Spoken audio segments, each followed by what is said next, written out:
Hello students, welcome you all on APK Education. This is Kritika Sethi and I will cover whole business studies of class 12th.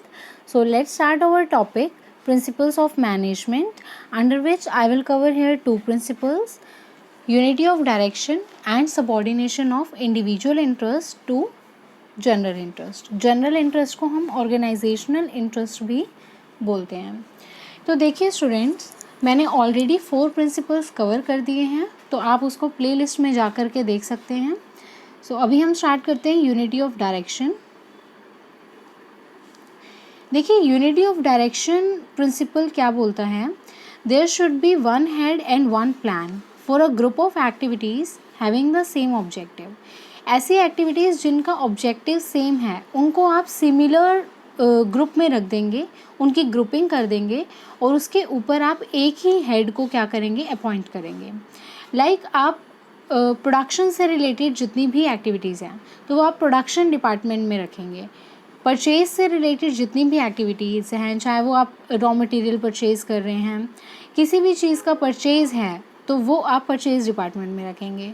फिर अगर हम sales, marketing, advertisement, इन सब का एक department बना देंगे, sales department. ठीक है. तो इसमें होता क्या है कि हम सिमिलर नेचर की एक्टिविटीज़ को ग्रुपिंग कर देते हैं और एक ही हेड के अंडर में उसको अपॉइंट कर देते हैं. तो so according to it, units having same goals should have a single head and plan. तो अगर कुछ यूनिट्स का, ऑर्गेनाइजेशन में बहुत सारी यूनिट्स होती हैं, जिन यूनिट्स का सेम गोल है उनको हम एक ही हेड और एक ही प्लान के अंडर में रखेंगे. सो फॉर एग्जांपल, देखिए अगर एक ऑर्गेनाइजेशन में 2 प्रोडक्ट्स बन रहे हैं तो उन 2 प्रोडक्ट्स के अलग अलग डिपार्टमेंट्स होंगे. ठीक है. उन 2 प्रोडक्ट्स को आप एक साथ मर्ज नहीं करेंगे, उनको अलग अलग डिवाइड करेंगे और उन अलग अलग प्रोडक्ट्स के लिए आप क्या करेंगे, अलग अलग डिपार्टमेंट्स बनाएंगे. Production department, purchase department, sales department, और हर एक डिपार्टमेंट और डिवीज़न का अपना हेड होना चाहिए. ठीक है. तो आप सिमिलर नेचर की एक्टिविटीज़ को इसमें ग्रुप करेंगे और उसके ऊपर एक हेड को अपॉइंट करेंगे. आप हेड्स को मिक्स नहीं करेंगे. ठीक है. कि 2 डिपार्टमेंट्स को एक ही हेड संभाल रहा है, तो वो चीज़ पॉसिबिलिटी इसमें नहीं है. तो यूनिटी ऑफ डायरेक्शन ये कहता है कि डायरेक्शन एक ही पर्सन देगा और जो उस पर्टिकुलर डिपार्टमेंट का हेड होगा. राइट. अब देखिए स्टूडेंट्स, इस पर्टिकुलर प्रिंसिपल के पॉजिटिव इफ़ेक्ट्स क्या हैं? Easy to achieve objectives. Objectives को अचीव करना इसमें आसान हो जाता है क्योंकि आपको पता है कि डायरेक्शन एक सिंगल पर्सन दे रहा है, प्लानिंग वो सिंगल पर्सन ही बना रहा है. ठीक है. तो उसके अंडर में जितने भी एम्प्लॉयज़ होंगे तो वो इजीली अपने अपने ऑब्जेक्टिव्स को अचीव कर पाएंगे. Next is helpful in coordination. Coordination कैसे अचीव होगा? देखिए जब यहाँ पर मिक्स मैच हो ही नहीं रहा है, सब कुछ सेपरेटली हो रहा है, तो यहाँ पर कोऑर्डिनेशन ईजिली मेंटेन हो जाएगा. Benefit of specialisation.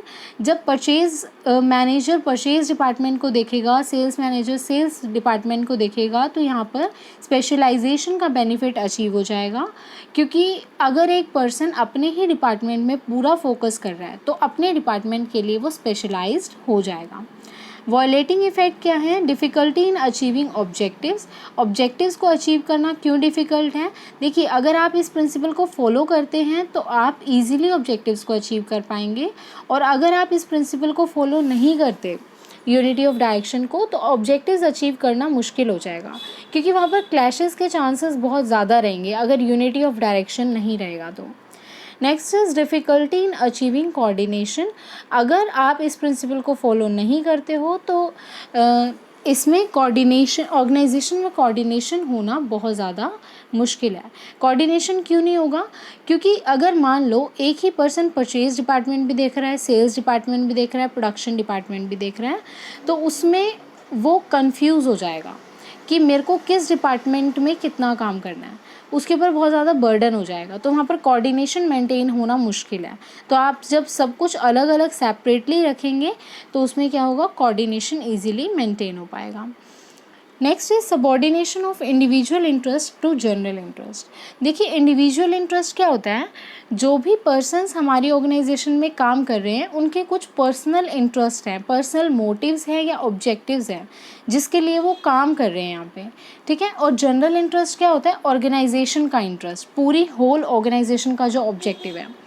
According to this principle general interest और the interest of organization must be given priority.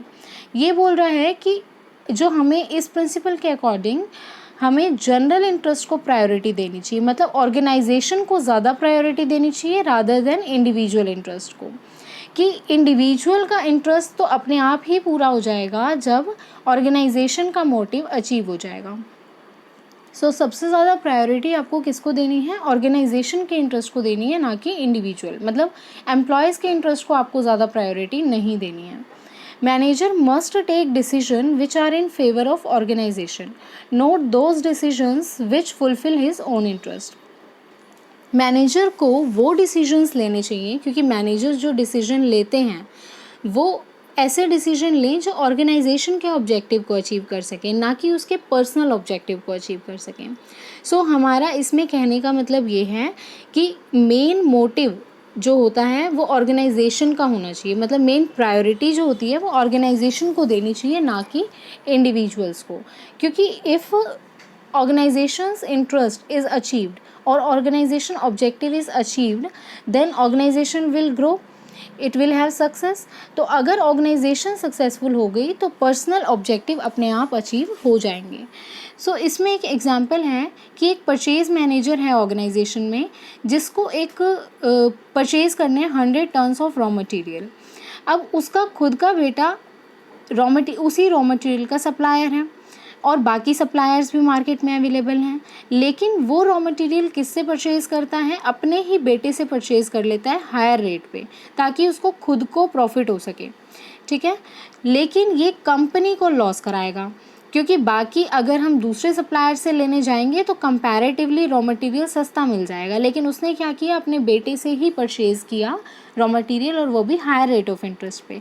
ये नहीं सोचा कि कंपनी का इससे लॉस हो जाएगा। So this is the violation of the principle. ये प्रिंसिपल का वायलेशन क्यों है, क्योंकि इसमें ऑर्गेनाइजेशन का इंटरेस्ट पीछे रखा गया है, अपना इंडिविजुअल इंटरेस्ट आगे रखा गया है। तो आपको ऐसा नहीं करना। आपको किसके फेवर में डिसीजन लेना है, आपको ऑर्गेनाइजेशन के फेवर में डिसीजन लेना है। आपको वहाँ से मटेरियल परचेज़ करना है जहाँ से आपको रीज़नेबल रेट पे सेम मटेरियल मिल सके।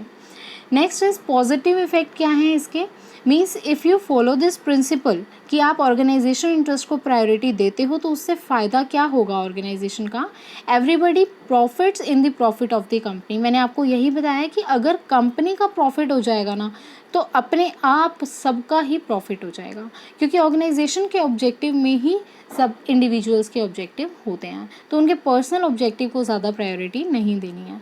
Organisational objectives are achieved, organisation के ऑब्जेक्टिव भी अचीव हो जाएंगे, और अगर ज़्यादा प्रॉफिट होगा तो उसका बेनिफिट सबको मिलेगा, जितने भी एम्प्लॉयज़ वहाँ पे काम करते हैं।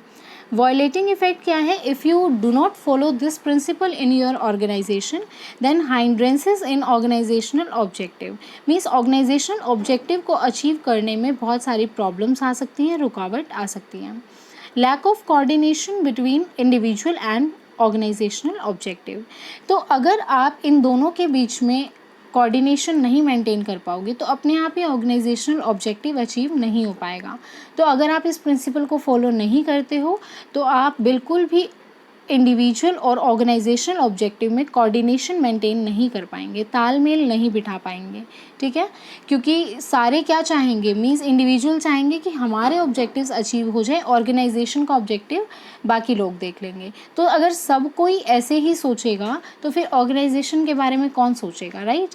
सो अगर आप ये प्रिंसिपल फॉलो करते हैं तो ये आपके फ़ायदे होंगे, और ये कुछ आपके पॉजिटिव इफ़ेक्ट्स हैं, एंड ये आपके वायलेटिंग इफ़ेक्ट्स हैं, right. So thank you so much students, I hope आपको समझ आया होगा ये दोनों प्रिंसिपल्स। सो अगर आपको अच्छा लगा वीडियो, सो इसको लाइक करना, कमेंट करना, शेयर करना। So thank you so much students.